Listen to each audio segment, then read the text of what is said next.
बताइए सर, आज की जो प्रेस कॉन्फ्रेंस है किस बारे में?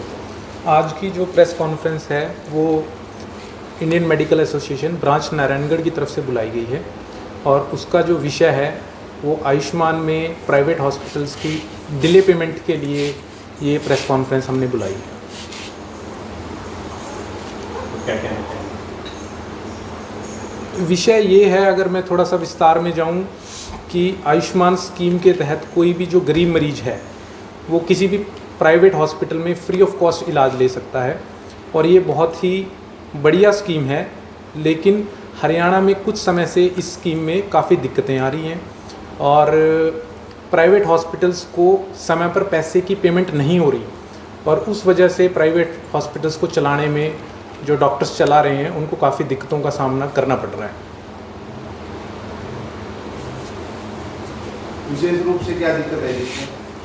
देखिए, विशेष रूप से दिक्कतें ये हैं कि पेमेंट बहुत समय से नहीं हो रही। जब कोई भी पेशेंट हॉस्पिटल आता है वो अपना ऑपरेशन करा लेता है, ऑपरेशन होता है और जो हॉस्पिटल है वो इम्प्लांट की कॉस्ट पे कर देता है, दवाइयों की पेमेंट दवाइयों वाले को कर देता है, बिजली की पेमेंट सरकार को चली जाती है, टैक्स की पेमेंट टैक्स को चली जाती है।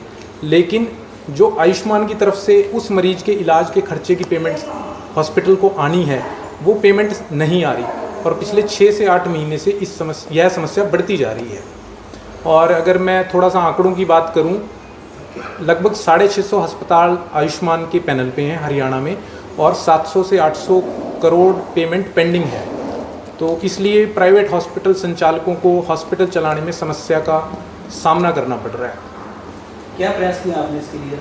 इसमें काफ़ी समय से हमारी एसोसिएशन आईएम में लगी हुई है, बार बार सरकार के साथ मीटिंग्स हुई हैं। पिछले कुछ समय से जनवरी में भी मुख्यमंत्री जी से मीटिंग हुई और उसके बाद उन्होंने अपने खुल्लर साहब से समय दिलवाया। फेब में खुल्लर साहब से मीटिंग हुई और आश्वासन दिया गया कि भाई सभी की पेमेंट समय पे कर दी जाएगी। लेकिन उसके बाद भी ऐसा कुछ अभी तक निकल के नहीं आया कि पेमेंट अभी भी पेंडिंग पड़ी है। मतलब उन मीटिंग्स का कुछ खासा असर दिख नहीं पाया। सरकार की तरफ से क्या कहा जा रहा है, कारण क्या पेंडिंग पेमेंट होने का? सरकार बजट की कमी, बजट नहीं, बजट का थोड़ा सा दिया जा रहा है और थोड़ा सा बार बार एक और मुश्किलात आ रही है कि हमेशा जो बजट भेजा जा रहा है अस्पताल का आयुष्मान को, उसमें भी कट कर दिया जाता है कि अगर किसी मरीज का खर्चा भेज जाए उसमें भी कट करा जा रहा है। उससे भी अस्पताल को काफ़ी दिक्कतों का सामना करना पड़ रहा है। मतलब जो प्रेस्क्राइब्ड रेट्स हैं आयुष्मान के गवर्नमेंट की तरफ से, उसमें भी आगे फर्दर डिडक्शंस होके पेमेंट हो रही है और वो भी जो है डिलेड। अभी तक जो है लगभग डॉक्टर ने बताया कई करोड़ की पेमेंट्स जो है वो पेंडिंग पड़ी हुई है।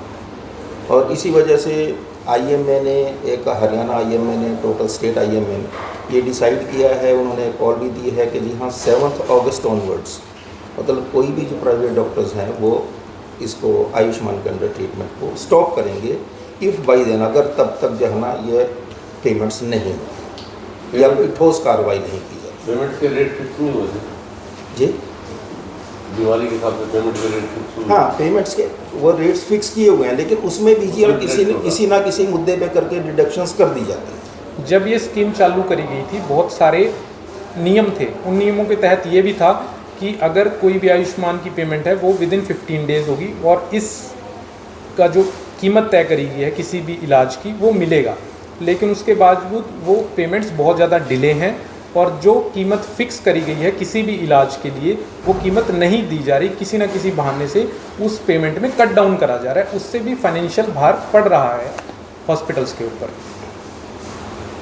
सर कुल मिला के जो है ना ये एक बड़ा अनप्लेजेंट डिसीजन है on behalf of IMA doctors कि यहाँ आयुष्मान के अंडर जो ना हम उनको ट्रीटमेंट को रोकें, क्योंकि इसका अल्टीमेट नुकसान जो है ना वो पब्लिक को, पुअर मैन को होता है। लेकिन ये है कि अब इसके अलावा प्रेशर है, मतलब गवर्नमेंट को कहने का और कोई तरीका ही नहीं बचा। गवर्नमेंट से जनाब उनसे बातचीत चली, बातचीत का कोई नतीजा नहीं निकला। उन्होंने आश्वासन दिए, आश्वासन में वही बात है कि आश्वासनों में नहीं है जी हाँ जी आप हो जाएगा, 15 दिन में हो जाएगा, 20 दिन में हो जाएगा, लेकिन ये है कि कोई ठोस समाधान निकला नहीं। सर ये कब लिया है इलाज रोकने का? 7 जुलाई के बाद सभी प्राइवेट हॉस्पिटल में आयुष्मान का मरीज नहीं लिया जाएगा। 7 अगस्त 7 अगस्त के ये मुख्य रूप से आईएमए ने निर्णय किया और बार बार से सरकार को रिमाइंडर भी डाले जा रहे हैं कि उससे पहले अगर पेमेंट हो जाए या कुछ सख्त कदम उठाए जाएं ताकि हम इसको चालू रखें, क्योंकि डॉक्टर्स इस स्कीम के तहत पेशेंट को लेना चाहते हैं, क्योंकि ये जनता की भलाई की स्कीम है। डॉक्टर खुद नहीं चाहते कि इस स्कीम को बंद किया जाए, लेकिन बहुत समय से, लंबे समय से पेमेंट ना होने के बावजूद अब कर्ज बढ़ता जा रहा है और हॉस्पिटल को चलाना मुश्किल होता जा रहा है। और एक जो मोतियाबिंद का ऑपरेशन होता है वो भी निकाल दिए गए। ये भी एक थोड़ा सा सरकार से हमारी मांग रहेगी कि कुछ ऑपरेशन को आयुष्मान से निकाल दिया गया है। उनमें मोतियाबिंद का ऑपरेशन हो गया, गाल ब्लैडर पित्ते की पत्थरी का ऑपरेशन हो गया, बच्चेदानी का ऑपरेशन हो गया, इस तरह से कुछ ऑपरेशन आयुष्मान से निकाल दिए गए हैं। तो वो भी हमारी सरकार से मांग है कि उनको वापस आयुष्मान में डाल दिया जाए ताकि जो गरीब जनता है और आम जनता है इस स्कीम का फ़ायदा ले सके। जबकि बीमारी के लिए 5 लाख पहले देती है